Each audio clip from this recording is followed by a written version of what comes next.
નમસ્કાર વિદ્યાર્થી મિત્રો, સ્વાગત છે તમારું યુટ્યુબ ચેનલની અંદર.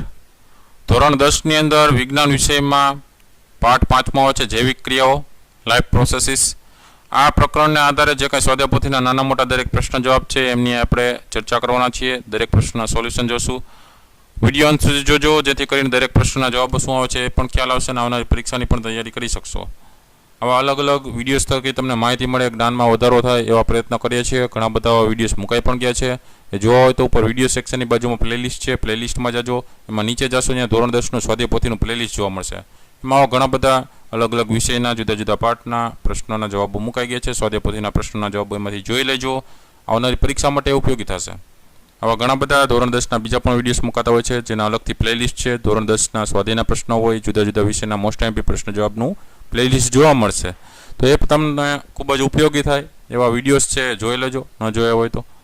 આજે આપણે પાઠ 5ના અલગ અલગ પ્રશ્નોના જવાબો જોવાના છીએ, જેમાં વિભાગ એથી શરૂઆત કરશું.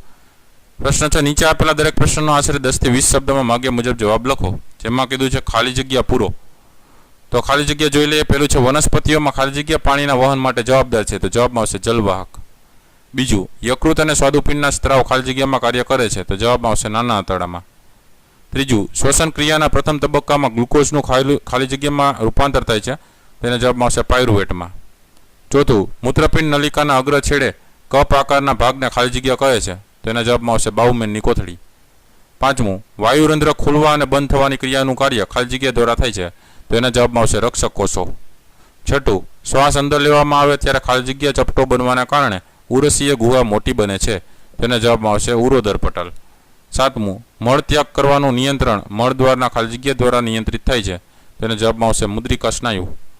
ત્યાર પછી આવે છે નીચેના વિધાનો ખરા છે કે ખોટા તે જણાવો. જેમાં પ્રશ્ન જોઈએ. આઠમું, અમરવેલ યજમાન માટે લાભકારક છે. જવાબમાં આવશે ખોટું.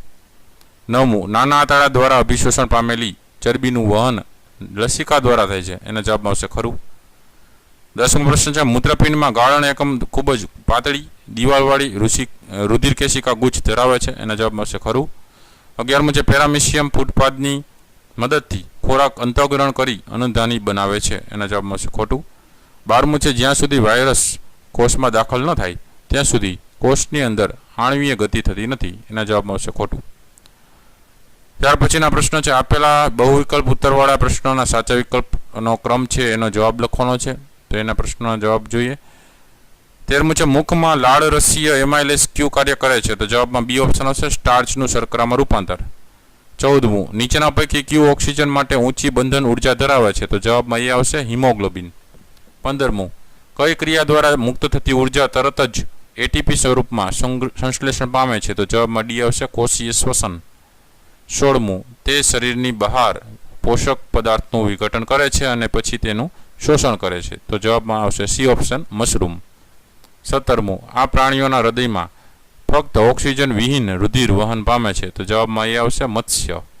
18મું, વિધાન એ આપ્યું છે, જળચર પ્રાણીઓનો શ્વાસ દર સ્થળચર પ્રાણીઓની તુલનામાં ઓછો થાય છે. અને કારણ આર આપ્યું છે, પાણીમાં દ્રાવ્ય O2નું પ્રમાણ હવામાં રહેલા O2 કરતાં ઓછું હોય છે. આપેલા વિધાન એ અને કારણ આર માટે કયો વિકલ્પ સાચો છે? જવાબમાં ડી ઓપ્શન આવશે કે વિધાન એ ખોટું છે અને કારણ આર સાચું છે.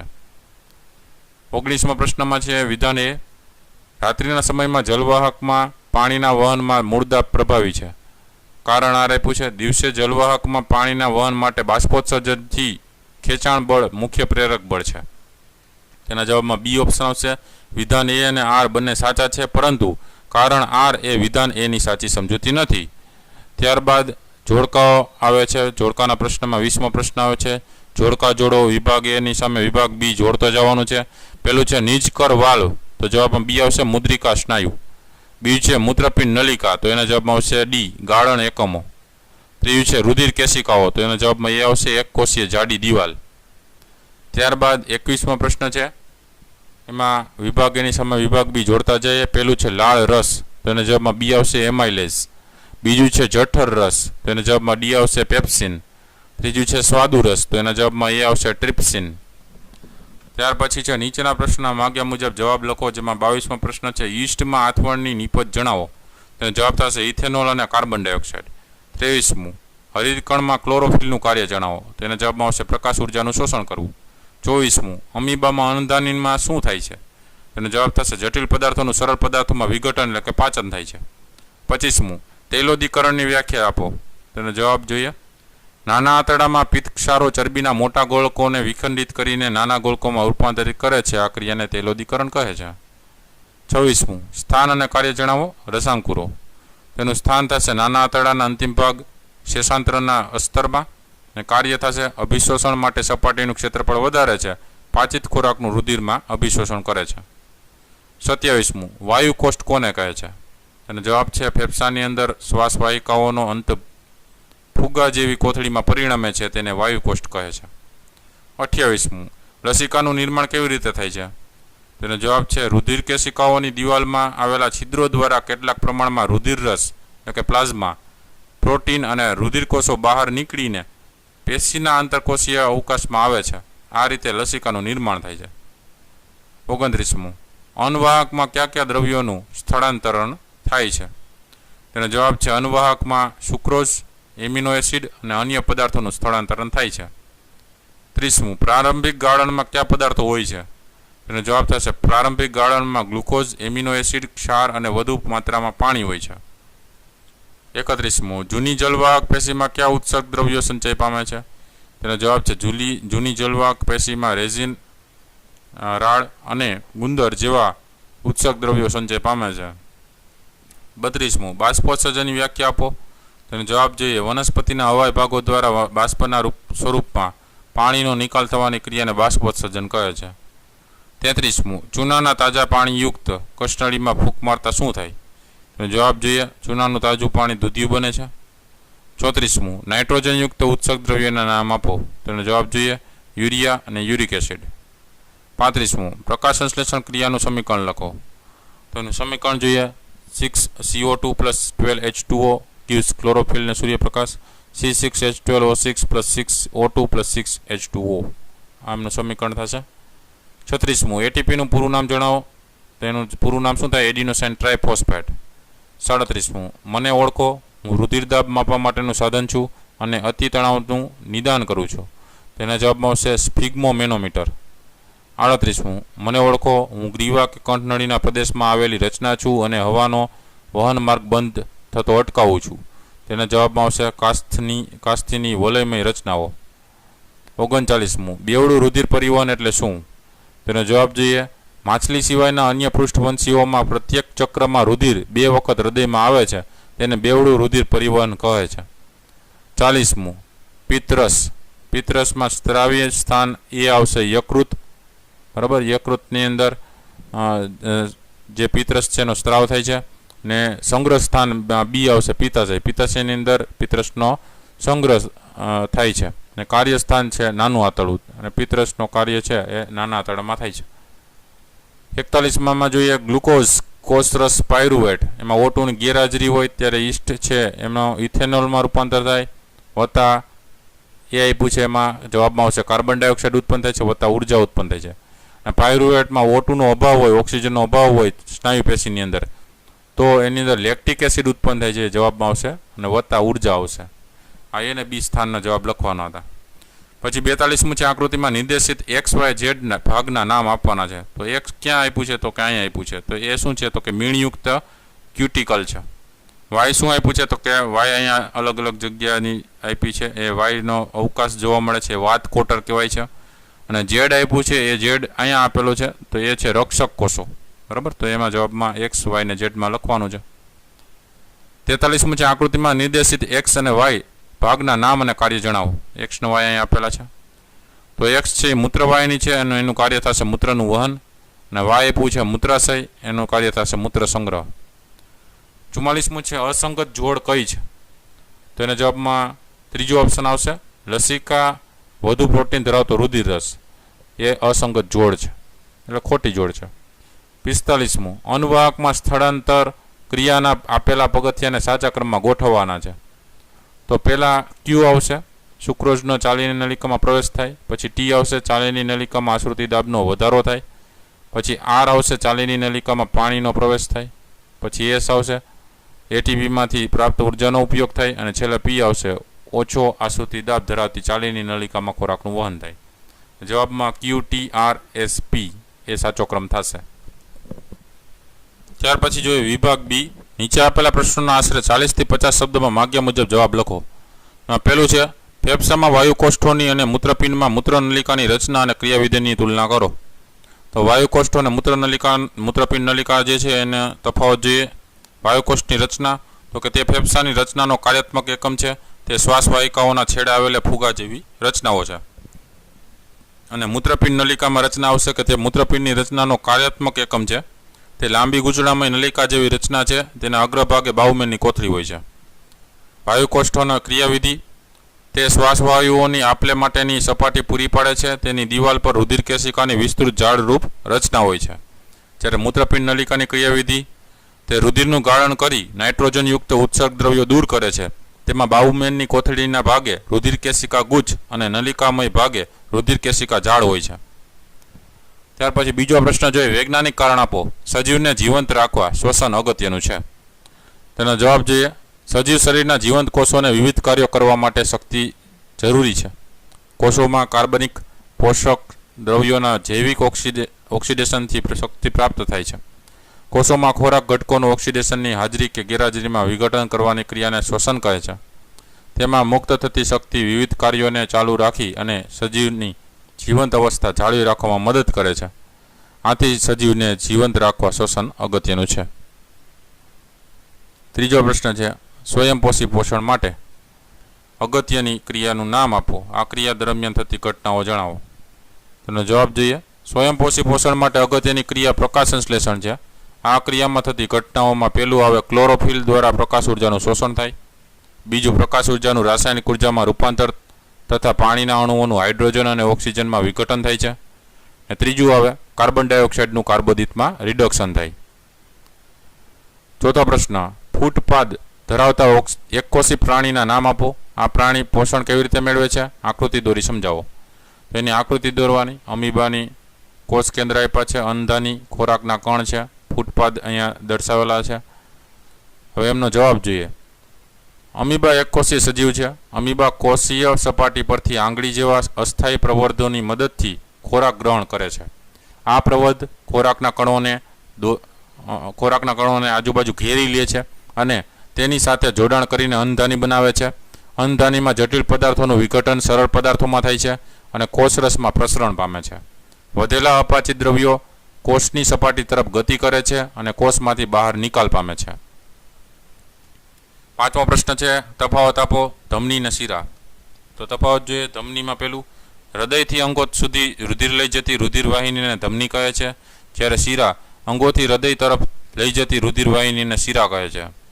બીજું ધમની રુધિરને ઊંચા દબાણથી વહન પામે છે અને શિરામાં રુધિર નીચા દબાણે વહન પામે છે. ત્રીજું ધમનીની દિવાલ જાડી અને વધુ સ્થિતિસ્થાપક હોય છે જ્યારે શિરાની દિવાલ પાતળી અને ઓછી સ્થિતિસ્થાપક હોય છે. ચોથું અંગો કે પેશીઓમાં ધમનીઓ રુધિર કેશિકામાં વિભાજિત થાય છે જ્યારે શિરા અંગો કે પેશીઓમાં રુધિર કેશિકાઓ જોડાઈને શિરા બનાવે છે.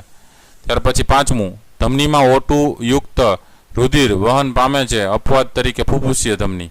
જ્યારે શિરામાં CO2 યુક્ત એટલે કે CO2 વાળું રુધિર વહન પામે છે એમાં અપવાદ આવશે ફુફુસીય શિરા. ત્યાર પછીનો પ્રશ્ન આવે છે છઠ્ઠો બાષ્પોત્સર્જનથી જલવાહકમાં પાણીનું ઉર્ધ્વ વહન સમજાવો. તેનો જવાબ જોઈએ વનસ્પતિમાં હવાઈ અંગો દ્વારા પાણી બાષ્પ સ્વરૂપે ગુમાવવાની ક્રિયાને બાષ્પોત્સર્જન કહે છે. પર્ણરંધ્રો દ્વારા ગુમાવાતા પાણીની પૂર્તિ પર્ણના જલવાહક ઘટકોમાં રહેલા પાણી વડે થાય છે. પર્ણના કોષોમાંથી પાણીના અણુઓના બાષ્પીભવનથી ખેંચાણ ઉત્પન્ન થાય છે. આ ખેંચાણ મૂળના જલવાહક કોષોમાં રહેલા પાણીને ઉપર તરફ ખેંચે છે. દિવસ દરમિયાન જ્યારે પર્ણરંધ્રો ખુલ્લા હોય છે ત્યારે બાષ્પોત્સર્જન ખેંચાણ જલવાહકમાં પાણીના ઉર્ધ્વવહન માટે મુખ્ય પ્રેરક છે. આ મૂળથી પર્ણો તરફ શોષાયેલા પાણી અને દ્રાવ્ય ક્ષારોના ઉર્ધ્વવહન માટે બાષ્પોત્સર્જન મદદરૂપ થાય છે. ત્યાર પછી સાતમો પ્રશ્ન છે મનુષ્યના પાચન તંત્રના કોઈ પણ 4 અવયવના નામ આપો. દરેકનું એક એક કાર્ય લખો. તેનો જવાબ જોઈએ. પેલું દાંત એ ખોરાકનું નાના નાના ટુકડાઓમાં રૂપાંતર કરે છે. બીજું જીભ એ ખોરાક અને લાળને ભેળવવામાં મદદરૂપ થાય છે. ત્રીજું જઠર ખોરાકને એસિડિક બનાવે છે અને પ્રોટીનનું પાચન કરવામાં મદદરૂપ થાય છે. ચોથું નાનું આંતરડું એ પ્રોટીન કાર્બોદિત તથા ચરબીનું સંપૂર્ણ પાચન કરે છે. 8મો પ્રશ્ન છે, મનુષ્યના શ્વસન તંત્રના કોઈ પણ 4 અવયવના નામ આપો અને દરેકનું એક એક કાર્ય લખો. જવાબ જોઈએ. પહેલું નસકોરા. નસકોરા દ્વારા હવા શરીરમાં પ્રવેશે છે અને અશુદ્ધિ ગળાઈને આગળ જાય છે. બીજું શ્વાસનળી. શ્વાસનળી હવાના વહન માટે એક સળંગ માર્ગ બનાવે છે. ત્રીજું કાસ્થિમય રોગો. કાસ્થિમય રોગો એ શ્વસન માર્ગને બંધ થવા દેતી નથી. ચોથું વાયુકોષ્ઠો. વાયુકોષ્ઠો વાયુના વિનિમય માટેની વિશાળ સપાટી પૂરી પાડે છે. ત્યાર પછી 9મો પ્રશ્ન છે, જલવાહકમાં અને અનુવાહકમાં પદાર્થોના વહન વચ્ચે શું તફાવત છે? તેનો જવાબ જોઈએ. જલવાહકમાં પદાર્થોના વહન અને અનુવાહકમાં પદાર્થોના વહન. જેમાં જલવાહકમાં પહેલું, તેમાં મૂળ દ્વારા શોષાયેલા પાણીનું વનસ્પતિના વિવિધ ભાગો તરફ વહન થાય છે.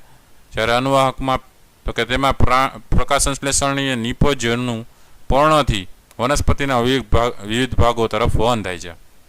જલવાહકમાં બીજું, તેના મુખ્ય વાહક ઘટકો જલવાહિનીકી અને જલવાહિની છે.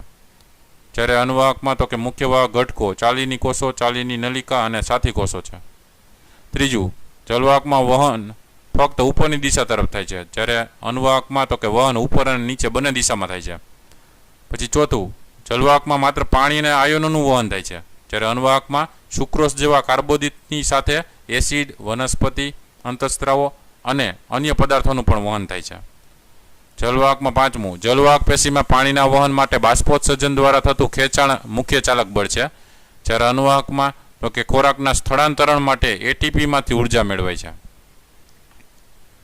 પ્રશ્ન 10મો છે, તમારા દાદા એસિડિટી અમ્લતાની વારંવાર ફરિયાદ કરે છે. તમે આ માટે કયા પદાર્થો અથવા દ્રવ્યોનો વધારે સ્ત્રાવ જવાબદાર માનો છો તે જણાવી આ સ્ત્રાવ નિયંત્રિત પ્રમાણમાં સ્ત્રવતો હોય ત્યારે કયા કાર્ય કરે છે તે લખવાનું છે.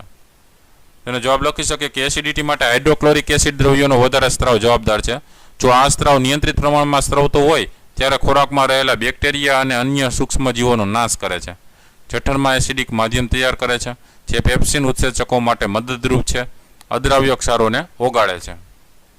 ત્યાર પછી પ્રશ્ન 11મો, વનસ્પતિઓમાં ઉત્સર્જન સંબંધે નીચેની માહિતી આપો. જેમાં પહેલું, પ્રકાશ સંશ્લેષણની નકામી નિપજ અને પાણીથી વનસ્પતિ કેવી રીતે છુટકારો મેળવે છે?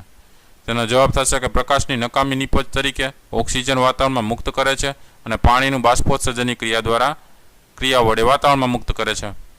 બીજું, વનસ્પતિઓમાં ઉત્સર્ગ દ્રવ્યોનો સંગ્રહ ક્યાં ક્યાં થાય છે? તેનો જવાબ જોઈએ. વનસ્પતિઓમાં ઉત્સર્ગ દ્રવ્યોનો સંગ્રહ પર્ણોમાં, કોષીય રસધાનીમાં અને જૂની જલવાહક પેશીમાં થાય છે. ત્રીજું, વનસ્પતિના કોઈ પણ 2 ઉત્સર્ગ દ્રવ્યોના નામ આપો. તો એનો જવાબ લખી શકે. પહેલું સ્ફટિકો અને બીજું રેઝિન. ચોથું, વનસ્પતિ પોતાના ઉત્સર્ગ દ્રવ્યો ક્યાં ત્યાગ કરે છે? તેનો જવાબ થશે વનસ્પતિ પોતાના ઉત્સર્ગ દ્રવ્યો આસપાસની ભૂમિમાં ઉત્સર્જિત કરે છે. 12મો પ્રશ્ન, આકૃતિમાં કયા સજીવ સમૂહના પરિવહન પથ દર્શાવ્યો છે? શા માટે આ પથ તેના માટે લાભદાયી છે? તેનો જવાબ લખી શકે કે આકૃતિમાં મનુષ્યના પરિવહન પથ દર્શાવ્યો છે. આવા પ્રાણીઓ જેમ કે મનુષ્ય તેમને પોતાના શરીરનું તાપમાન જાળવી રાખવા માટે ઉર્જાની જરૂરિયાત વધુ હોય છે અને આ ઉર્જા મેળવવા માટે તેમના શરીરમાં 4 અલગ અલગ ભાગોમાં વહેંચાયેલું હૃદય રુધિરને મિશ્ર થતું અટકાવી ઓક્સિજનયુક્ત રુધિર અલગ પાડે છે અને શરીરમાં ઉર્જા જાળવી રાખે છે. 13મો પ્રશ્ન છે, તફાવત આપો. જારક શોષણ અને અજારક શોષણ. તેમનો તફાવત જોઈએ. પેલું છે, જારક શોષણની ક્રિયામાં ઓક્સિજનનો ઉપયોગ થાય છે, જ્યારે અજારક શોષણની ક્રિયામાં ઓક્સિજનનો ઉપયોગ થતો નથી. બીજું, જારક શોષણની જે ક્રિયા છે એને અંતે કાર્બન ડાયોક્સાઇડ અને પાણી ઉત્પન્ન થાય, CO2 અને H2O. જ્યારે અજારકમાં પ્રક્રિયાને અંતે પ્રાણીજન્ય માધ્યમમાં લેક્ટિક એસિડ અને વનસ્પતિજન્ય માધ્યમમાં ઇથેનોલ અને કાર્બન ડાયોક્સાઇડ વાયુ ઉત્પન્ન થાય છે, CO2 ઉત્પન્ન થાય. પછી જારક શોષણમાં ત્રીજું, તો કે આ ક્રિયામાં ગ્લુકોઝના અણુનું સંપૂર્ણ દહન થાય છે, તેથી ગ્લુકોઝના એક અણુમાંથી ઘણી બધી ઉર્જા મુક્ત થાય, ઘણી બધી વધારે ઉર્જા છે મુક્ત થાય છે. જ્યારે અજારક શોષણની ક્રિયા થાય ને એમાં ગ્લુકોઝના અણુનું અપૂર્ણ દહન થાય છે, તેથી ગ્લુકોઝના એક અણુમાંથી ખૂબ જ ઓછી ઉર્જા મુક્ત થાય છે. જારક શોષણમાં ચોથું, આ ક્રિયાને પ્રાથમિક તબક્કો કોષરસમાં થાય છે, જ્યારે બાકીનો તબક્કો કણાભસૂત્રમાં થાય છે. માત્ર કણાભસૂત્રમાં થતી ક્રિયામાં ઓક્સિજનનો ઉપયોગ થાય. બરાબર. ત્યાર પછી ચોથું, અજારક શોષણમાં તો કે આ ક્રિયા સંપૂર્ણપણે કોષરસમાં જ થાય છે. કણાભસૂત્રો તેમાં કોઈ ભાગ ભજવતા ન હોવાથી ઓક્સિજનનો ઉપયોગ કરી શકાતો નથી અથવા ઓક્સિજનનો ઉપયોગ કરતા નથી. ત્યારબાદ આવે છે વિભાગ સી. વિભાગ સીના આધારે પ્રશ્નનો જવાબો જોઈએ. નીચે આપેલા પ્રશ્નના આશરે 60 થી 80 શબ્દોમાં મુદ્દાસર ઉત્તર લખો. તેમાં પહેલો પ્રશ્ન છે, મનુષ્યમાં નાઇટ્રોજનયુક્ત ઉત્સર્ગ દ્રવ્યો ધરાવતું પ્રવાહી કેવી રીતે નિર્માણ પામે છે? તેનો જવાબ લખી શકીએ કે મૂત્ર નિર્માણનો હેતુ રુધિરમાંથી ઉત્સર્ગ દ્રવ્યો ભળીને અથવા તો મળીને અલગ કરવાનો છે. મૂત્રપિંડ રુધિરમાંથી નાઇટ્રોજનયુક્ત ઉત્સર્ગ દ્રવ્યો યુરિયા, યુરિક એસિડ વગેરેને દૂર કરે છે. ગાળણ એકમો મૂત્રપિંડ નલિકાઓ દ્વારા મૂત્ર ઉત્પન્ન થાય છે. બાઉમેનની કોથળીમાં ગાળણ એકત્ર થાય છે. પ્રારંભિક ગાળણમાં ગ્લુકોઝ, એમોનિયા, એસિડ, ક્ષાર અને વધુ માત્રામાં પાણી હોય છે. જેમ જેમ ગાળણ મૂત્રપિંડ નલિકામાં વહન પામે છે તેમ તેમ આ ઉપયોગી પદાર્થો પસંદગીશીલ પુનઃ શોષણ પામે છે. પાણીના પુનઃ શોષણના પ્રમાણનો આધાર શરીરમાં પાણીની માત્રા પર અને ઉત્સર્જિત કરાતા દ્રવ્ય નકામા પદાર્થો પર રહેલો છે. આ રીતે મૂત્ર ઉત્પન્ન થાય છે. બીજો પ્રશ્ન છે, જઠરમાંથી નાના આંતરડામાં પ્રવેશતા ખોરાક પર વિવિધ પાચક રસની અસર સમજાવો. તેનો જવાબ લખી શકે કે જઠરમાંથી એસિડિક ખોરાક નાના આંતરડામાં પ્રવેશે છે. નાનું આંતરડું યકૃતમાંથી પિત્તરસ અને સ્વાદુપિંડમાંથી સ્વાદુરસ મેળવે છે. પહેલું આવે પિત્તરસનું કાર્ય. જઠરમાંથી આવતા એસિડિક ખોરાકને પિત્ત આલ્કલીય બનાવે છે, એટલે એસિડિક બનાવે છે. તેથી સ્વાદુરસના ઉત્સેચકો કાર્ય કરી શકે છે. પિત્ત ક્ષારો ચરબીના મોટા ગોળકોને વિખંડિત કરી નાના ગોળકોમાં રૂપાંતરિત કરે છે. તેને તૈલોદીકરણની પ્રક્રિયા કહેવાય છે. આ ક્રિયાથી ઉત્સેચકોની ક્રિયાશીલતામાં વધારો થાય છે. બીજું આવે સ્વાદુરસનું કાર્ય. સ્વાદુપિંડ સ્વાદુરસનો સ્ત્રાવ કરે છે. સ્વાદુરસમાં પ્રોટીન પાચન માટે ટ્રિપ્સિન, કાર્બોદિતના પાચન માટે સ્વાદુરસનો એમાઇલેઝ અને તૈલોદીકૃત ચરબીના પાચન માટે લાઇપેઝ ઉત્સેચકો હોય છે. ત્રીજું આવે આંતરરસનું કાર્ય. નાના આંતરડાની દિવાલમાં આવેલી આંતરીય ગ્રંથિઓ આંતરરસનો સ્ત્રાવ કરે છે. આંતરરસમાં આવેલા ઉત્સેચકો પ્રોટીનનું એમિનો એસિડમાં, જટિલ કાર્બોદિતનું ગ્લુકોઝમાં અને ચરબીનું ફેટી એસિડ અને ગ્લિસરોલમાં રૂપાંતર અથવા પાચન કરે છે. ત્રીજો પ્રશ્ન જોઈએ, આકૃતિમાં કયો પ્રયોગ સૂચવ્યો છે તે જણાવી આ પ્રયોગની પદ્ધતિ લખો. તો અહીંયા તમને આકૃતિ આપેલી છે, બરાબર. એ કુંડાઓ મૂકેલા છે A અને B, અંદર હવા ભરેલી છે, ઉપર બેલ જાર અને છોડ છે અંદર વાવેલો છે કુંડામાં, અને એમાં એકમાં કેવો એચ મૂકેલું છે, એકમાં નથી મૂકેલું. તેમનો જવાબ જોઈએ કે પ્રકાશ સંશ્લેષણ માટે CO2 જરૂરી છે તે સૂચવ્યું છે. પદ્ધતિ જોઈએ, સમાન તંદુરસ્તી ધરાવતા છોડ ઉગાડેલા કુંડા લો. 3 દિવસ સુધી બંને કુંડાને અંધારામાં મૂકો. છોડનો પર્ણ સ્ટાર્ચ વિહીન થશે. 3 દિવસ પછી બંને છોડને અલગ અલગ કાચની પટ્ટી પર રાખો. એક કુંડા પર A અને બીજા કુંડા પર B લખો. કુંડા Aની પ્લેટ પર વોચ ગ્લાસ મૂકી તેમાં પોટેશિયમ હાઇડ્રોક્સાઇડ કેવો એચ છે એ રાખવાનું છે. બંને કુંડા પર કાચની બેલજાર ઢાંકી દેવાની છે. બેલજારનું તળિયું અને કાચની પ્લેટ વચ્ચે વેસલીન કે ગ્રીસ લગાડી હવા ચુસ્ત કરી દેવાનું છે, એટલે હવાની અવર જવર ન થાય. બંને છોડને 2 થી 3 કલાક સૂર્યપ્રકાશમાં મૂકવાનું છે. ત્યારબાદ A અને B બંને કુંડાના છોડ પરથી એક એક પર્ણ તોડી બંનેના સ્વતંત્ર રીતે સ્ટાર્ચની હાજરી ચકાસવાની છે. ત્યાર પછી ચોથો પ્રશ્ન આવે છે, ટૂંક નોંધ લખો, વિષમપોષી પોષણ. તેમનો જવાબ જોઈએ, ક્લોરોફિલ વિહીન સજીવો વિષમપોષી પોષણ દર્શાવે છે. અન્ય સજીવોએ તૈયાર કરેલા જટિલ પોષક દ્રવ્યો વિષમપોષીઓ દ્વારા ઉપયોગમાં લેવાય છે. આહારના સ્વરૂપ, તેની પ્રાપ્યતા તેમજ ખોરાક ગ્રહણ કરવાની રીતના આધારે વિષમપોષી પોષણ વિવિધ પ્રકારના હોઈ શકે. પહેલું, ખોરાકનો સ્ત્રોત અચળ હોય છે, જેમ કે ઘાસનો ઉપયોગ ગાય કરે છે. બીજું, ખોરાકનો સ્ત્રોત ગતિશીલ હોય છે, જેમ કે હરણ તેનો ઉપયોગ વાઘ ને સિંહ કરે છે. સજીવો દ્વારા ખોરાક ગ્રહણ કરવાની અને તેનો ઉપયોગ કરવાની વિવિધ પ્રયુક્તિઓ. એમાં પહેલું, કેટલાક સજીવો જટિલ ખોરાકના ઘટકોનું શરીર બહાર વિઘટન કરે છે અને ત્યારબાદ તેનું શોષણ કરે છે. દાખલા તરીકે તંતુમય ફૂગ, યીસ્ટ અને મશરૂમ જેવી ફૂગ. બીજું, કેટલાક સજીવો જટિલ ખોરાક અંતઃગ્રહણ કરી તેનું પાચન શરીરની અંદર કરે છે. ખોરાક અંતઃગ્રહણ તેમજ તેનું પાચન કરવાની રીત સજીવના શરીરની સંરચના અને કાર્યપદ્ધતિ પર આધારિત છે. જેમાં પહેલું, તૃણાહારી પ્રાણીઓ ફક્ત વનસ્પતિઓનો આહાર તરીકે ઉપયોગ કરે છે, દાખલા તરીકે ગાય, હરણ. બીજું આવે માંસાહારી પ્રાણીઓ, અન્ય પ્રાણીઓનો આહાર તરીકે ઉપયોગ કરે છે, દાખલા તરીકે વાઘ, સિંહ. ત્રીજું આવે મિશ્રાહારી પ્રાણીઓ, વનસ્પતિઓ અને તેના ઉત્પાદનો તેમજ અન્ય પ્રાણીઓ અને તેમના ઉત્પાદનોનો ઉપયોગ કરે છે, દાખલા તરીકે વંદો, મનુષ્ય. અને મેઇન ત્રીજો પોઈન્ટ, કેટલાક સજીવો વનસ્પતિઓ અને પ્રાણીઓને મારી નાખ્યા વગર તેમનામાંથી પોષણ પ્રાપ્ત કરે છે. પરોપજીવી પોષણ પદ્ધતિ ઘણા સજીવો દ્વારા દર્શાવાય છે, દાખલા તરીકે અમરવેલ, ઉદય, જૂ, જડો, પટ્ટીકૃમિ. પાંચમો પ્રશ્ન છે, નીચેની પરિસ્થિતિનો અભ્યાસ કરો જેમાં પહેલું, હોસ્પિટલમાં એક દર્દીને ગ્લુકોઝ ચડાવવામાં આવી રહ્યો છે. બીજું, એક વ્યક્તિ 7 કિમી મેરેથોનમાં ભાગ લઈ થાકીને સ્નાયુ જકડાઈ જવાની ફરિયાદ કરે છે. ત્રીજું, પ્રયોગશાળામાં વિદ્યાર્થી કસનળીમાં ગ્લુકોઝનું દ્રાવણ ભરી તેમાં ઈસ્ટનો પાવડર ઉમેરે છે. કસનળીને હવાચુસ્ત બૂચ વડે બંધ કરે છે. ઉપરોક્ત ત્રણેય કિસ્સામાં કોષીય શ્વસનના પરિપથ દર્શાવતો ચાર્ટ દોરી અને એટીપી સંશ્લેષણ તેમજ વિઘટનની અગત્ય જણાવો.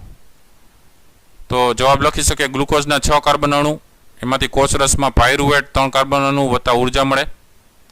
એમાંથી 3 પ્રક્રિયા થાય. એક ઓક્સિજનની ગેરહાજરીમાં થાય, એ ઈસ્ટમાં થાય, જેમાંથી ઇથેનોલ 2 કાર્બન અણુ વત્તા કાર્બન ડાયોક્સાઇડ વત્તા ઉર્જા મળે. બીજું આવે ઓક્સિજનના અભાવે, O2ના અભાવે આપણે સ્નાયુ પેશીમાં થાય, જેમાં લેક્ટિક એસિડ 3 કાર્બન વાળો અણુ મળે વત્તા ઉર્જા મળે. અને ત્રીજી પ્રક્રિયામાં ઓક્સિજનની હાજરી હોય, O2ની હાજરીમાં કણાભ સૂત્રમાં થાય, એમાં કાર્બન ડાયોક્સાઇડ મળે વત્તા પાણી વત્તા ઉર્જા મળે. હવે જોઈએ એટીપીનું સંશ્લેષણ.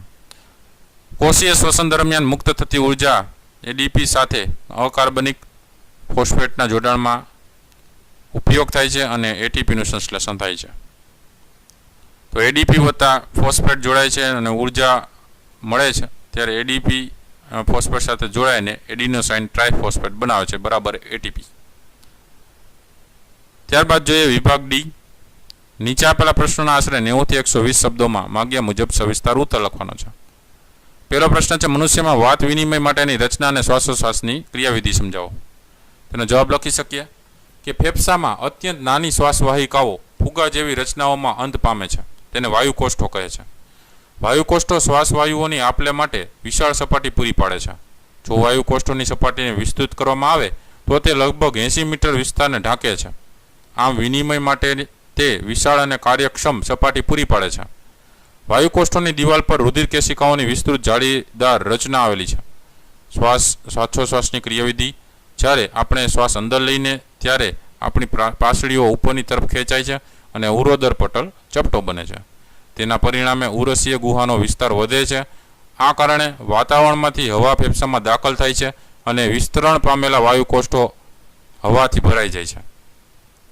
વાયુકોષ્ઠો વિનિમય માટેની સપાટી પૂરી પાડે છે. શરીરમાંથી કાર્બન ડાયોક્સાઇડ એકત્ર કરીને આવેલું રુધિર વાયુકોષ્ઠોની હવામાં કાર્બન ડાયોક્સાઇડ મુક્ત કરે છે અને વાયુકોષ્ઠોની દિવાલ પર રુધિર કેશિકાઓના ઓક્સિજન ગ્રહણ થાય છે. હવે ઉરોદર પટલ ઉપર તરફ ખેંચાય છે અને પાસળીઓ નીચે તરફ આવે છે. તેના પરિણામે ઉરસીય ગુહાનો વિસ્તાર ઘટે છે. આ કારણે ફેફસામાંથી હવા વાતાવરણમાં દૂર થાય છે. બીજો પ્રશ્ન છે, મનુષ્યના હૃદયની અંતસ્થ રચના દર્શાવતી નામનિર્દેશિક આકૃતિ દોરી તેમાં રુધિરનું પરિવહન સમજાવો. તો મનુષ્યના હૃદયની આકૃતિ દોરવાની છે. તમે જોઈ શકો છો, જમણું કર્ણક, જમણું ક્ષેપક, ડાબું કર્ણક, ડાબું ક્ષેપક, ફુફુસીય શિરાજ, ફુફુસીય ધમની, વાલ્વની રચના દર્શાવી દેવાની, દ્વિદળ વાલ્વ ને ત્રિદળ વાલ્વ. બરાબર. જોઈએ જવાબ. હૃદય આપણી મુઠ્ઠીના કદનું એક સ્નાયુ અંગ છે. મનુષ્યના હૃદયના વિવિધ ખાનાઓ ઓક્સિજનયુક્ત રુધિર અને ઓક્સિજન વિહીન રુધિરને મિશ્ર થતું અટકાવે છે. એમાં જોઈએ મનુષ્યના હૃદયમાં પરિવહન પથ. હૃદયના ઉપરના રુધિર એકત્ર કરતા 2 ખંડો કર્ણકો અને નીચેના 2 ખંડો ક્ષેપકો છે, જે હૃદયમાંથી રુધિરને બહાર ધકેલે છે. ડાબા ખંડોમાં ફેફસામાંથી ફુફુસીય શિરાઓ દ્વારા ઓક્સિજનયુક્ત રુધિર હૃદયના ડાબા કર્ણકમાં પાતળી દિવાલ ધરાવતા હૃદયનો ડાબી તરફનો ઉપરનો ખંડ છે. રુધિર મેળવતી વખતે ડાબું કર્ણક શિથિલન પામે છે. હવે ડાબું કર્ણક સંકોચન પામે છે. આથી ડાબા કર્ણકનું રુધિર ડાબા ક્ષેપકમાં દાખલ થાય છે. જ્યારે સ્નાયુમય ડાબું ક્ષેપક સંકોચન પામે ત્યારે રુધિર ધમનીકાંડમાં ધકેલાઈને શરીરના વિવિધ ભાગોને પૂરું પાડવામાં આવે છે. જમણા ખંડોમાં હૃદયના જમણી તરફના ખંડ ઉપરનો ખંડ જમણું કર્ણક શિથિલન પામે ત્યારે શરીરના વિવિધ ભાગોમાંથી ઓક્સિજન વિહીન રુધિર આવે છે. જમણું કર્ણક સંકોચન પામતા આ રુધિર જમણા ક્ષેપકમાં દાખલ થાય છે. આ સમયે જમણું ક્ષેપક શિથિલન પામે છે. જમણા ક્ષેપકમાંથી આ રુધિરને ઓક્સિજનયુક્ત થવા માટે ફેફસામાં પંપ કરવામાં આવે છે. જ્યારે કર્ણક કે ક્ષેપક સંકોચન પામે ત્યારે વાલ્વ તેની વિરુદ્ધ દિશામાં રુધિર પ્રવાહને અટકાવવાની ક્રિયા કરે છે. ક્ષેપકને શરીરના વિવિધ ભાગોમાં રુધિર ધકેલવાનું હોવાથી કર્ણકની તુલનામાં ક્ષેપકની દિવાલ જાડી અને સ્નાયુમય હોય છે. તો વિદ્યાર્થી મિત્રો, આ હતા અલગ અલગ આ પ્રકરણને લગતા પ્રશ્નોના જવાબો, જેમાં દરેક પ્રશ્નો છે મોસ્ટ આઈએમપી છે. આમાંથી ઘણા બધા પ્રશ્નો પરીક્ષામાં પણ પૂછાય છે. તો આવનારી પરીક્ષાની તૈયારી કરતા એના માટે ખૂબ જ ઉપયોગી થશે. વિડીયો ગમ્યો હોય તો લાઇક જરૂરથી કરજો અને તમારા મિત્રો પણ વિડીયો શેર કરજો. આવા ઘણા બધા પ્રશ્નો એમને પણ ઉપયોગી થશે. આવા અલગ અલગ વિડીયોઝ ઘણા બધા ચેનલ પર મુકાતા હોય છે. ન જોઈએ તો જોઈ લેજો. ઉપર વિડીયો સેક્શન બાજુમાં પ્લેલિસ્ટ છે, એમાં સ્વાધ્યાય પોથીનું અલગથી પ્લેલિસ્ટ છે ધોરણ 10નું. ઘણા બધા વિડીયોઝ મુકાઈ ગયા છે, જોઈ લેજો. પરીક્ષાની તૈયારી કરજો, જ્ઞાનમાં વધારો કરજો. ફરી પાછા નવા વિડીયો સાથે મળીએ. ત્યાં સુધી નવા વિડીયોઝ છે, જોઈ લેજો. જોતા રહેજો, જ્ઞાનમાં વધારો કરતા રહેજો. Thank you very much and take care.